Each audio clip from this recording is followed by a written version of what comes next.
오늘 주실 말씀은 로마서 8장 12절에서 17절까지의 말씀입니다. 교독하겠습니다. 그러므로 형제들아, 우리가 빚진 자로 돼 육신에 져서 육신대로 살 것이 아니니라. 너희가 육신대로 살면 반드시 죽을 것이로되 영으로서 너희 몸 죽이면 살리니. 무릇 하나님의 영으로 인도함을 받는 사람은 곧 하나님의 아들이라. 너희는 다시 무서워하는 종의 영을 받지 아니하고 양자의 영을 받았으므로 우리가 아빠 아버지라고 부르짖느니라. 성령이 친히 우리의 영과 더불어 우리가 하나님의 자녀인 것을 증언하시나니, 자녀이면 또한 상속자 곧 하나님의 상속자요 그리스도와 함께한 상속자니, 우리가 그와 함께 영광을 받기 위하여 고난도 함께 받아야 할 것이니라. 아멘. 살아계신 우리 하나님을 찬양합니다. 아멘. 혹시 여러분 중에 로마서 8장이 도대체 언제 끝나는가, 지금 벌써 8장만 가지고도 세 번째 시간을 맞이했고, 또 다음 주에도 그 다음 주에도 로마서 8장을 살펴보려고 합니다. 기억나십니까?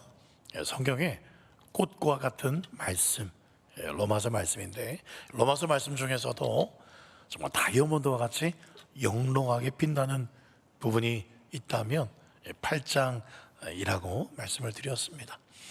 그 다이아몬드도요, 이렇게 보면 이렇게 반짝거리고 저렇게 보면 저렇게 반짝거립니다. 그래서 오늘 주실 말씀에도 너무너무 우리의 심령에 빛을 비추시는 엄청난 반짝거림의 빛이 이 12절에서 17절까지 있습니다.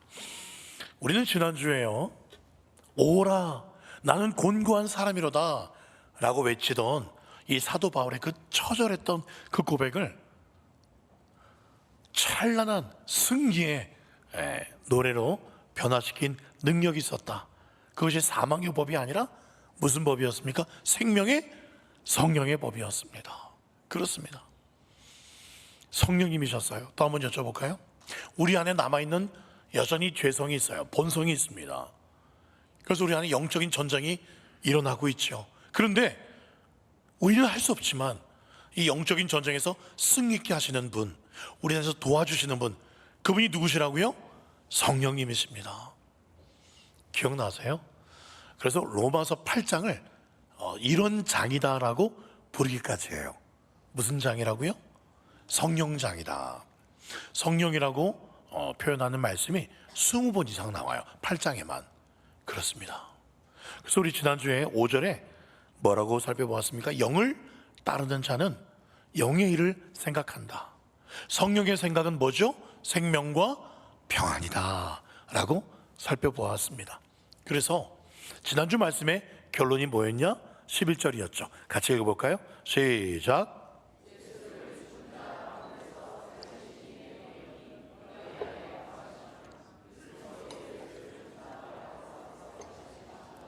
너희 안에 거하시는 그의 영으로 말미암아 너희 죽을 몸도 살리시리라. 아멘. 아멘. 누가요? 저기 보세요. 너희 안에 거하시는 무엇으로 말미암아 죽을 몸이 산다고요? 그의 영, 성령으로 말미암아. 그렇습니다. 그래서 12절에요, 오늘 어떤 단어로 시작하느냐? 어떤 단어로 시작해요? 그러므로. 우리가 죽을 몸도 살게 되었잖아요. 그러므로 어떡하라는 거예요?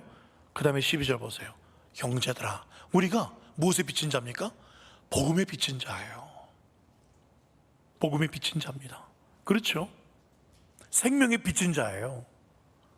그러니 어떻게 하라는 거예요? 12절 끝에 이제는 육신에게 져서 육신대로 살 게 아니라는 거예요. 그래서 바울은 복음에 비친 자다라고 로마서 말씀에서도 또 사도행전 말씀에서도 그러면서 자기 생명을 아끼지 아니하노라 라고 고백을 했죠. 나아가서 육신대로 살 것이 아니라 그럼 어떻게 됩니까? 13절 보세요. 너희가 육신대로 살면 죽을 겁니다. 그러나 영으로서, 영이 뭐예요? 성령으로서 우리 몸의 행실을 죽이면 살게 된다라고 말씀하고 있어요. 잠깐 말씀을 띄워놓으십시오. 여쭤볼게요.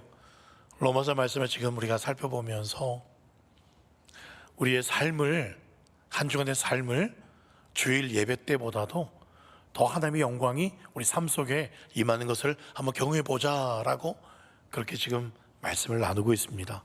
어떻든가요?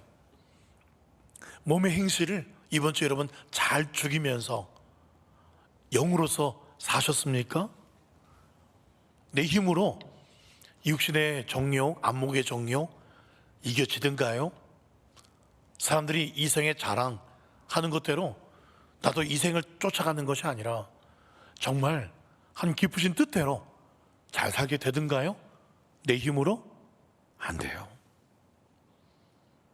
저도 그런 걸 느낍니다. 야, 쉽지 않다.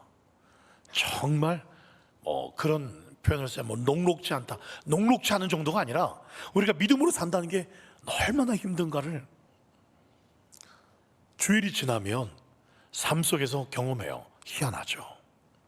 얼마나 우리를 유혹하는 것들이 많은지 몰라요. 그러므로 여러분 몸의 행실을 내 힘으로 못 죽입니다. 그래서 저 앞에 보십시오. 몸의 행실을 무엇으로써 죽일 수 있다고 나옵니까? 무엇으로써? 영으로써. 그렇죠. 우리 힘으로는 안 돼요.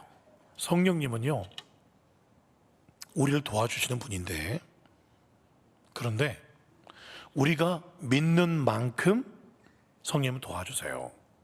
우리가 성령님을 의지하는 만큼 역사하십니다. 왜냐하면 성령님은 너무나 인격적이세요.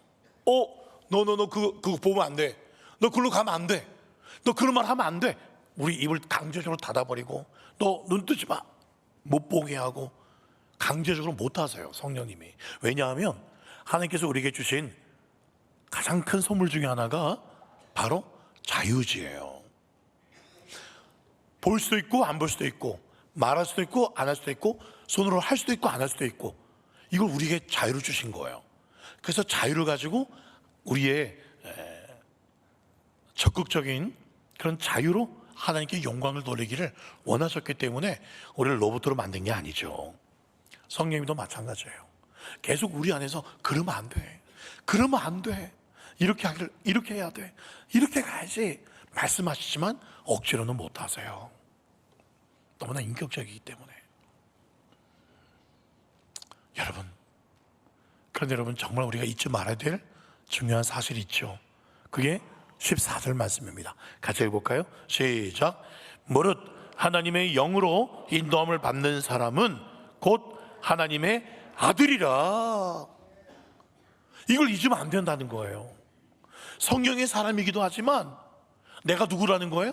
하나님의 아들이라는 이 엄청난 신분을 잊으면 안 된다는 거예요. 한번 여쭤볼게요. 여러분, 우리는 무슨 교회를 다니고 있습니까? 우리 교회 이름이 뭐예요? 갈릴리 교회입니다. 여러분, 갈릴리 교회 성도라는 자부심이 있으신가요? 울산에 초교파 목사님 모임이 있었어요. 그 모임에 제가 이번 주에 잠깐 갔는데, 그 모임에서 여러 목사님들이 모이세요. 다른 교단 목사님들도. 제가 갈릴리 교회 담임 목사라고 하니까 어떤 분이 그러세요. 아유, 남목에서 가장 핫한 교회 아닙니까? 그러면서 우리 교회 성도님도 전라동에, 일산동에 있는 교회인데 새벽 기도는 꼭 갈릴리 교회로 나갑니다. 그렇게 말했어요. 그리고 또 옆에 또 다른 장로님도 우리 교회 성도님도 남목에 사실 때 꼭 갈릴리 교회로 가더라고요 라고 얘기를 하더라고요. 예. 갈릴리 교회에 대한 평판이 참 좋기도 좋습니다. 그래서 인근에 있는 교회들도 그렇게 말을 합니다. 야, 참 전도 열심히 하는 교회. 제 이야기도 이렇게 한다 하더라고요. 담임 목사가 이렇게 자전거 타고 다니면서 아이들한테 또 사람들한테 이렇게 전도하는 교회. 야, 참 보기 드문데 뭐 그런 얘기를 가끔씩 하시더라고요. 또 우리 교회 하면 남목 주민들의 인식에는요, 주차장을 개방하는 교회, 화장실도 개방해 주는 교회, 불이웃을 잘 돕는 교회, 어르신들을 잘 섬기는 교회로 소문이 나 있어요. 여러분 잘 모르실지 모르겠는데요. 제가 굳이 광고하지는 않았습니다만 작년 10월에 저희 교회가요, 지역 사회를 이바지한 기념으로 상을 하나 받았어요. 제가 동구청에 가서 상을 받았는데 국회의원 상을 받았습니다. 저희 교회가 지역 사회를 잘 섬기는, 또 어르신들을 잘 섬기는 교회로 국회의원 상을 받았어요. 물론 우리 동구 국회의원 상을 받았습니다. 결코 이 국회의원이 제 현대고등학교 후배라서 우리가 받은 상이 아니라는 걸 말씀드리고 싶습니다. 예. 여러 후보가 있었거든요.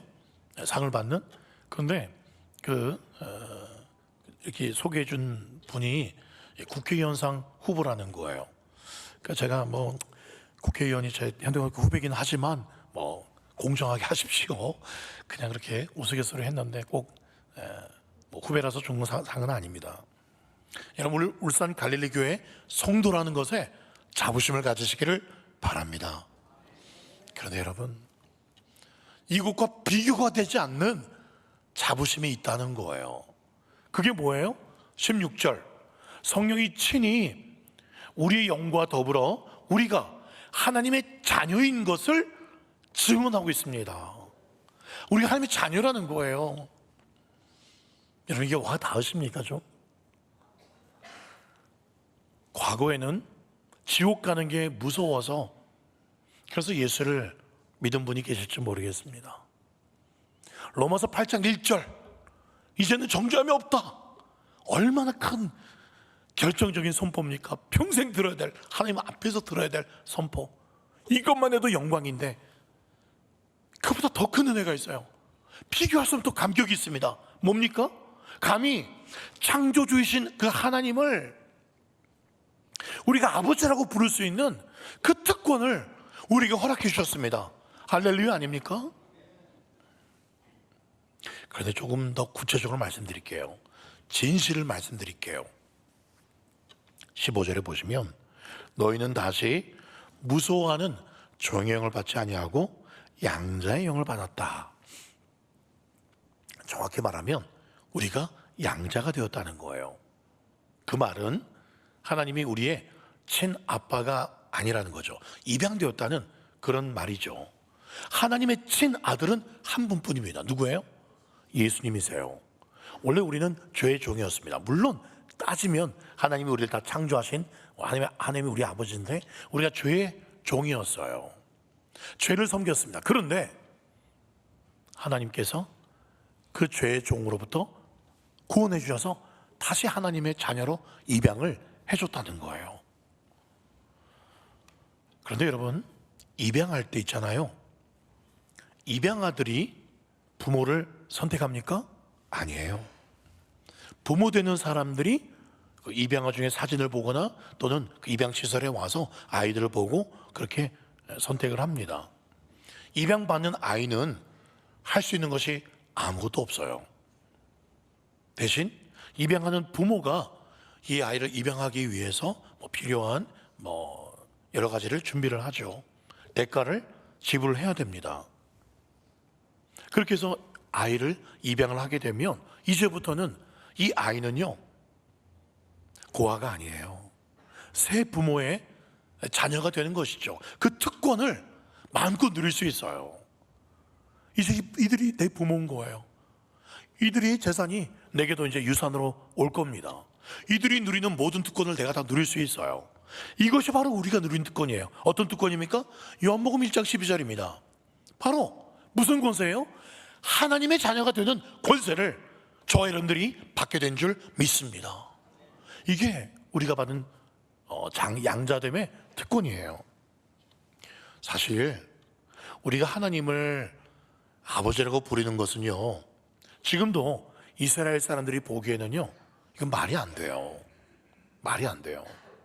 마치 시어머니를 엄마라고 부르는 것보다도 더 불가능한 게 이게 바로 하나님을 아버지라고 부르는 겁니다.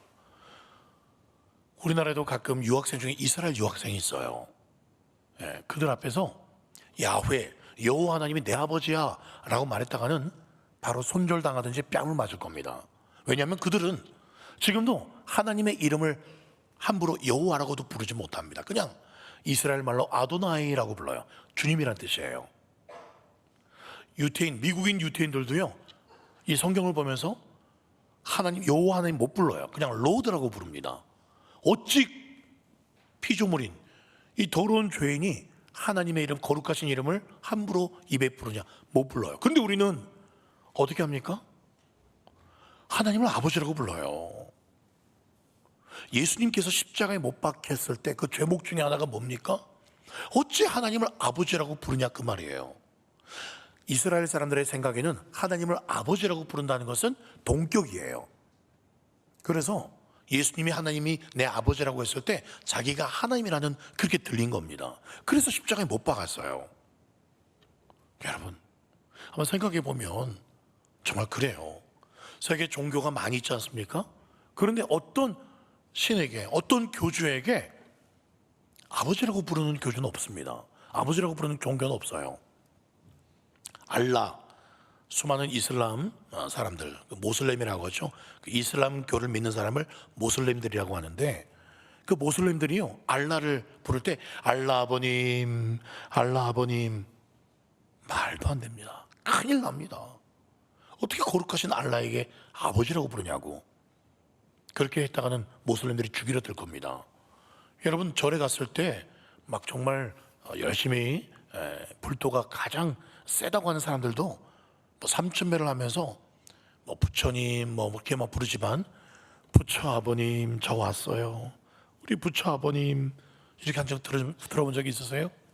없습니다. 그런데 우리는 어떻게 합니까? 우리는 어떻게 해요? 시도 때도 없이 하나님 아버지, 야, 하나님도 안 붙여요. 그냥 아버지라고 시도 때도 없이 부릅니다. 심지어 어떻게 불러요? 8장 15절에 보니까 우리가 아빠, 아버지라 부르짖느니라 라고 15절에 말씀하고 있죠. 예, 아빠, 아버지라고. 저기 아빠라는 단어는 헬라어에 보면은 아빠라는 그 헬라어가 써 있어요. 똑같은, 음역이 똑같아요. 예, 아빠라고 불러요. 이스라엘 사람들이 지금도 자기들의 아버지를 부를 때 아빠라고 불러요. 하나님 말고 그냥 육신의 아버지를 부를 때 우리 한글하고 똑같이 부릅니다. 신기하죠? 그만큼 친근하게 부를 때 아빠라고 불러요. 지금 오늘 이 말씀 보면은 우리가 하나님을 아빠, 아버지라고 부를 수 있다는 거예요. 잘 보시면 부르짖는다 그랬어요. 그냥 부르는 정도가 아니라 아빠, 아버지요 라고 부르실 수 있는 거예요. 오늘 새벽 월삭 기도회 때 오신 분들 제가 오전 예배 때 이 얘기를 드린다고 그랬잖아요. 우리 이렇게 부르실 수 있어요. 하나님을 아버지라고 친밀하게. 여러분, 유명한 친구라는 영화 오래됐죠. 거기에 유명한 대사가 있습니다. 김광규라는 연예인이 이 대사 하나 때문에 지금도 먹고 살고 있어요. 뭐죠? 너가 아버지 뭐 하시노? 너가 아버지 뭐 하시노? 거기 보면 동수, 준석이가 주인공인데 장동건이 동수죠. 이 동수가 뭐 문제를 많이 틀렸나 봐요. 그래서 몇 명이 앞에 나왔는데 이 김광규 선생님이 이 장동건의 얼굴을 때리면서 너가 좀 뭐 하시노? 했대. 이 동수가 장의사입니다 라고 말을 하죠. 만약에 국회의원입니다 그랬으면 못 때릴 거예요. 근데 장의사입니다. 지금은 장의사가 뭐 그렇게 취급받는 직업은 아니지만 아주 옛날에는 조금 그런 취급을 받았나 봐요. 그래서 장의사 하면서 너희 아버지는 장의사로 고생하시는데 뺨을 때리죠. 그 다음에 나오는 준석이죠. 유호성 배우가 말을 합니다. 너희 아버지 뭐 하시노 물자? 이 유호성이 뭐라고 대답하냐면 건달인데, 얘 건달. 그러다는 더 많이 두드려 맞아요. 건달 하면서 엄청나게 두드려 맞고, 이 준석이하고 동수는 교실을 박차고 이렇게 나가는 장면이 있어요.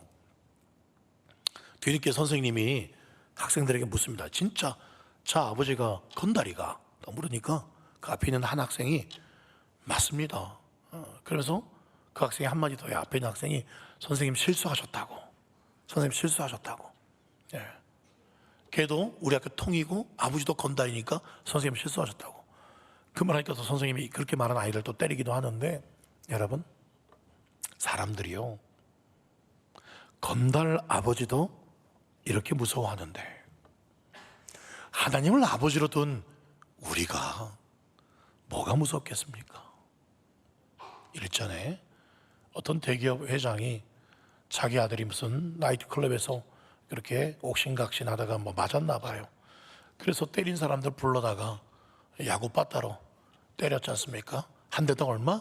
1,000만 원 해가지고 돈 주고 그 아들한테 니를 때린 사람들한테 1,000만 원씩 줄 테니까 때려라. 그렇게 대기업 회장 아버지를 둬야만 정말 겁이 없겠습니까? 아버지가 없는 한 아이가 있었어요. 학교 친구들이 야, 넌 아버지도 없으면서 뭐 그렇게 교회를 열심히 다니냐? 야, 교회 가면 뭐가 나오냐? 막 그러면서 이 아이를 놀렸죠. 교회 왔어요. 펑펑 울어요. 전도사님이 이 아이에게 말합니다. 왜 우냐? 친구들이 제가 아빠가 없다고 막 놀려요. 그 전도사님이 이 아이에게 말합니다. 야야, 육신의 아버지는 언제든지 죽을 수 있어. 그러나 너희는 하나님 아버지가 계셔. 그 하나님 아버지는 지금도 함께 하시고 영원토록 너와 함께 하시는 하나님이 너의 아버지야. 이 아이가 은혜를 받았어요. 학교도 돌아갔습니다. 근데 또 아이들이 놀립니다. 야, 네 아버지 없지? 아버지 없지? 그때 이 아이가 대답합니다. 야, 우리 아버지는 하나님이셔. 우리 아버지는 하나님이셔. 우리 아버지가 천지 창조하실 때 너희 아버지는 뭐 하셨는데? 예. 우리 아버지 하나님이 천지를 창조하고 있을 때 너희 아버지들은 뭐 하셨는데? 이 아이가 그렇게 자신이 넘쳤다고 하죠. 여러분, 그럼에도 혹시 여러분들 중에 교회를 다녀도 여전히 하나님을 아버지 또는 아빠라고 부르는 게 어색하신 분들이 있을 겁니다. 아주 옛날에 어렸을 때 아버지한테 학대를 당했거나 많이 맞았거나 아버지가 특별히 너무 무서운 그런 분들은 교회를 오고 예수를 믿게 되면 하나님을 아버지라고 부르는 게 굉장히 어렵다는 이야기를 들었어요. 그 하나님이 그냥 저기 옆집 아저씨 같고 그냥 멀리서 내가 기도하면 좀 도와주는 키다리 아저씨 정도 그렇게만 여기시는 분들도 계신 것 같아요. 예전에 이런 충격적인 뉴스 혹시 기억나시는지 모르겠습니다. 고3 아이가 있었습니다. 굉장히 공부 잘했어요. 그런데 아버지가 어머니와 이혼소송 중에 아버지가 집을 나가셨어요. 엄마하고 단둘이 살고 있었는데 이 어머니는 이제 아들만 의지하는 거죠. 집착을 하면서 시험 기간이 다가오면 잠도 안 재고 막 공부시키고 막 조금이라도 틀리면 막 구타를 하고 이 아이가 견디다 못해서 어머니를 살해를 합니다. 더 충격적인 건 살해한 후에 이 어머니를 안방에다가 그 시신을 그냥 그대로 방치를 한 거예요. 얼마 동안? 8개월 동안. 이게 경찰에 어떻게 알려졌냐면 엄마하고 이혼 소송 중이던 이 아버지가 또 이혼 소송을 마무리하려고 엄마한테 전화를 해도 전화를 안 받는 거예요. 하도 연락이 안 돼서 이 집에 찾아왔죠. 그리고는 이 아들 보고 엄마 어디 갔냐고 그러면서 엄마 시신이 있는 그 방문을 딱 열려고 하자 이 아들이 아빠를 가로막습니다. 그리고 뭐라 말해요? 이렇게 말합니다. 아빠, 무슨 일이 있어도 나 안 버릴 거지. 무슨 일이 있어도 나 안 버릴 거지. 그렇게 말을 하더래요. 그리고는 문을 열었더니 안에 시신이 있는 거예요. 이 아들의 가장 큰 두려움은 뭐였냐면 사람에게 버림받는 것.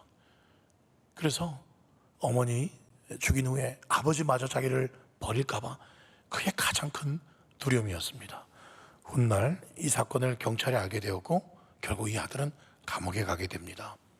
몇 년이 흐르고 한 다큐멘터리에서 이 사건을 재조명을 하게 됩니다. 그래서 카메라맨이 그 아버지를 딱 취재를 합니다. 근데 아버지가 기차를 타고 어디를 가려고 해요. 물어봅니다. 어디 가려고 합니까? 교도소요. 무슨 교도소입니까? 아들이 있는 교도소를 가려고 아들 면회 왔습니다. 아드님이 수감된 지가 얼마 되셨습니까? 2년 가까이 됐습니다. 기자가 또 묻습니다. 아버지의 지금 마음이 어떻습니까? 그래서 아버지가 잊지 못할 이런 말을 합니다. 감사하지요. 감사하지요. 내 아들이 살아있다는 것만 해도 감사하지요. 내 아들이 잘못되지 않고 그래도 이렇게 사람만 있어줘도 그게 감사합니다. 그래서 이 아버지가 이 아들한테 너는 버림받은 아들이 아니야 라고 그래서 수시로 면회를 갔다는 그런 다큐멘터리가 나왔습니다. 어머니를 죽인 씻을 수 없는 죄를 지은 아들이지만 아버지의 마음은 그러면 이 아들이 잘못되지 않고 살아있어 주기만 해도 그래도 이 아버지는 감사하다는 거예요. 사랑하는 여러분, 우리가 어떤 죄를 지었어도 그저 우리가 살아있는 것만 해도 감사하다. 네가 그냥 있는 존재 그 자체가 내게 기쁨이다 말씀하시는 하나님 아버지가 계심을 믿으시기 바랍니다. 에스겔서 16장에 이렇게 말씀하죠. 너는 피투성이라도 살아있으라. 다시 이르기를 너는 피투성이라도 살아있으라. 네가 또 넘어지고 네가 또 실패하고 또 죄짓고 네가 나를 아버지라고 느껴지지 않고 아저씨처럼 멀리 느껴진다 할지라도 괜찮아. 피투성이라도 부족해도 사람만 있어다오. 사람만 있어다오. 너는 그냥 존재 자체가 나의 기쁨이야. 어제 아내랑도 오늘이군요. 오늘 아침에 새벽기도 마치고 아내랑 잠깐 이야기를 했는데 그런 이야기를 했어요. 여러분도 자녀들이 있고 손주들이 있을 겁니다. 우리 자녀들이, 우리 자식들이 그냥 존재 그 자체가 기쁨이다. 말을 잘 듣든 잘 듣지 못하든 그냥 존재 그 자체가 우리 옆에 있다는 것 자체가 이게 얼마나 감사하냐. 부모의 마음이 이러할 텐데 부모보다 우리를 더 사랑하시는 우리 하나님의 마음은 어떻겠냐 그 말이에요. 그 하나님 아버지가 하나님을 멀리 느껴주시고 하나님과 혹시 떨어져 계신 그런 분들이 계십니까? 따뜻한 하나님 품 안으로 다시 돌아오라고 가까이 내 품 안에 들어오라고 지금 말씀하세요. 아빠라고 아버지라 부르라고. 한 이야기만 더 드리고 싶습니다. 스페인에요 파코라는 이름을 가진 아들이 있었습니다. 아버지한테 씻지 못할 큰 잘못을 했어요. 그리고 아버지가 꾸지람을 했죠. 그랬더니 이 아들이 집을 나가버렸어요. 아버지는 너무 가슴이 아팠습니다. 몇 년이 지나도 이 아들이 돌아오지 않습니다. 아버지는 결심을 합니다. 그리고 신문 광고를 냅니다. 파코야, 다 용서했다. 다 용서했다. 몇 날 며칠 정오에 12시에 몬타나 호텔 앞에서 보자꾸나. 아빠가 그렇게 딱 신문에 광고를 낸 겁니다. 그리고 며칠 지나서 광고했던 그 시간에 그 호텔에 아버지가 갑니다. 근데 이게 웬일입니까? 거기에는 파코라는 이름을 가진 800명이 넘는 젊은이들이 전국에서 모여온 거예요. 스페인에서는 파코라는 이름이 굉장히 흔한 이름이었어요. 그랬더니 정말 이 파코라는 이름을 가진 상처받았던 부모님과 사이가 안 좋았던 그런 수많은 아들들이 이 한마디 메시지에 800명이 몰려왔다는 거예요. 사랑하는 여러분, 아빠는 너를 용서했다. 이것이 복음입니다. 아들아, 아버지 이렇게 서로 부를 수 있는 부자 사이에 무슨 조건이 필요하겠습니까? 탕자의 아버지도 탕자가 정말 아버지 마음에 대못을 받고 아버지 빨랑 죽었으면 좋겠습니다. 유산이나 내놓으십시오 하고 떠난 그 아들 동구 밖에서 오늘 돌아오랴 내일 돌아오랴 그렇게 기다린 그 탕자 아버지의 마음은 우리 하나님 아버지의 마음이에요. 우리가 어떤 실수를 했건 어떤 잘못을 했건 매일같이 두 팔 벌리고 이 탕자의 아버지처럼 품에 안아주기를 바랍니다. 아버지와 아들 사이에 뭘 잘못했더라도 무슨 실수를 했더라도 아버지는 품에 안아주기를 원한다는 거예요. 여러분, 그 하나님을 다시 아버지라고, 아빠라고 마음껏 부르주십시오. 오늘 새벽 말씀처럼 하나님은 내 하나님이십니다, 나의 여호와 하나님 아버지십니다라고 여러분 외치십시오. 이게 자녀의 특권이에요, 여러분. 그럼에도 불구하고 하나님을 아빠, 아버지라고 부르기가 그래도 힘드신 분이 계십니까? 그래서 16절 말씀에 성령이 우리가 하나님의 자녀인 것을 증언하고 있어요. 성령님이 증인이에요. 증언해 주세요. 도와주세요. 성령님으로 충만하면 어색한데, 나는 아직 자신이 없는데, 부끄러운데 성령님은 도와주세요.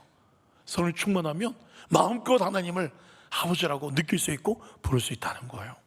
그 성령님으로 충만하십시오. 구하십시오. 누가복음 11장 13절에 너희 하늘 아버지께서 구한 자에게 성령을 주지 않겠느냐. 무슨 말입니까? 성령님을 더 많이 부으셔서 마음껏 나를 아버지라고 불러. 언제든지 내게 다가와. 그게 하나님 아버지의 마음이라는 거죠. 자녀된 특권이 하나님을 이 아버지라고 부르는 이것만 있느냐? 그렇지 않다는 거예요. 17절 보십시오. 자녀이면 또한 상속자, 하나님의 상속자라는 거예요. 뭐 예전 영화의 드라마에 뭐 꽃보다 남자, 뭐 상속자들, 거기 대단한 삐까뻔쩍한 집안의 자제들이 나오지 않습니까? 근데 우리는 하나님의 상속자들이에요. 누가 우리와 비교할 수 있겠습니까? 여러분, 엄청난 신분입니다. 엄청난 부자예요. 그러므로 여러분 이렇게 외치십시오. 뭐라고요? 시작. 나는 하나님께서 독생자를 내주실 만큼 사랑받는 존재다. 한 번 더 시작. 나는 하나님께서 독생자를 내주실 만큼 사랑받는 존재다. 아멘. 여러분, 이 은혜가 흔들리지 마시길 바랍니다. 여기까지만 말씀드리면 얼마나 좋아요. 은혜가 되고. 그런데 오늘 말씀은 한 걸음 더 나아갑니다. 그게 17절 말씀이에요. 우리가 예수님과 함께 영광을 받기 위해서 뭐도 함께 받아야 된다? 고난도 함께 받아야 된다. 영광은 노 크로스 노 크라운, 십자가 없이는 영광이 없어요. 예전 우리 교회가 아주 예전에 힘들었던 시기가 있습니다. 그래서 많은 분들이 떠나가셨죠. 그런데 끝까지 교회를 지키셨던 분들이 계십니다. 그 중에도 잠깐 시험 받아서 떠나셨다가 다시 또 교회를 지키시려고 돌아오신 분들도 많이 계시죠. 그런데 그 중에는 영영 돌아오지 않는 분들도 있습니다. 아유, 갈릴리교는 성동교회 쳐다보지도 않는다, 갈릴리교회 쳐다보지도 않는다, 그런 분들도 계셔요. 여러분, 그러나 교회는 고난과 함께, 그 고난과 함께 교회를 지켜낸 성도들에게 지금 이 울산 갈릴리교회 2026년도 이렇게 많은 성도들과 이렇게 아름다운 예배당에서 함께 예배드릴 수 있는 영광을 누릴 수가 있습니다. 고난받은 성도들이. 예수님 뭐라 말씀하셨어요? 마태복음 16장에 누구든지 나를 따르려거든 자기를 부인하고 자기 십자가를 지고 나를 따라라. 하나님의 나라도 마찬가지예요. 고난 앞에서도 끝까지 믿음 지킨 사람, 끝까지 교회를 지킨 사람, 끝까지 성도들과 함께한 사람, 그 사람들이 하나님의 자녀고 상속자들이라는 말씀입니다. 다음 주에 살펴보겠지만 이런 말씀 있죠. 18절 시작.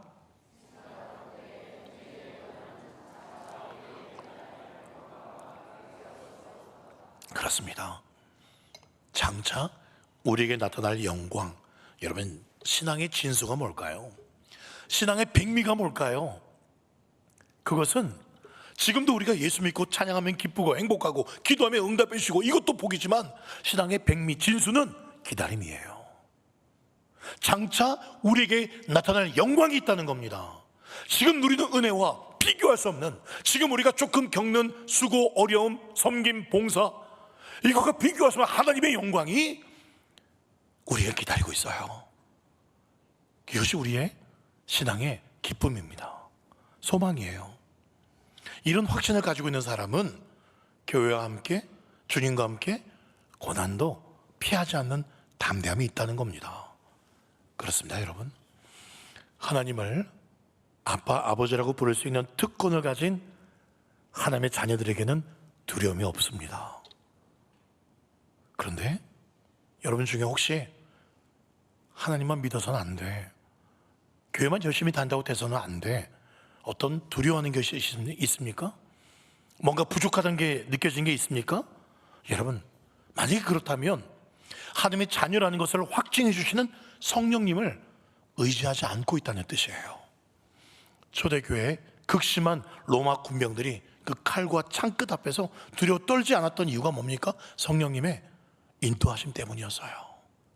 하나님의 자녀라는 영광, 장차 다가올 그 하나님의 영광, 그래서 두려워하지 않았습니다. 말씀을 맺습니다. 우리가 성령을 모시고 사는 특권이 뭡니까? 하나님을 마음껏 아빠, 아버지라고 부를 수 있다는 복입니다. 세상이 무너지고 세상이 변하고 다들 주님을 떠난다 할지라도 하나님께서 내 아버지가 되심을 여러분 확신하십시오. 기억하십시오. 하나님께서 우리를 자녀 삼으시기 위해서 치러주신 대가가 무엇이었나?